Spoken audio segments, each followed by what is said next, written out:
సికింద్రాబాద్ అర్ధరాత్రి OU JAC chairman Kothapalli Tirupati arrest. Go back Marwadi go back Gujarati Rajasthan ఉద్యమానికి శ్రీకారం చుట్టిన Kothapalli Tirupati OU NRSH PhD hostel వద్ద తిరుపతిని టాస్క్ ఫోర్స్ పోలీసులు అరెస్టు చేశారు.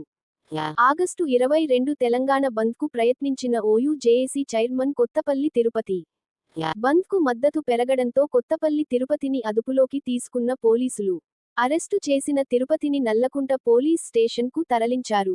విద్యార్థి నేతను అర్ధరాత్రి అరెస్టు చేయడం సరైన పద్ధతి కాదు.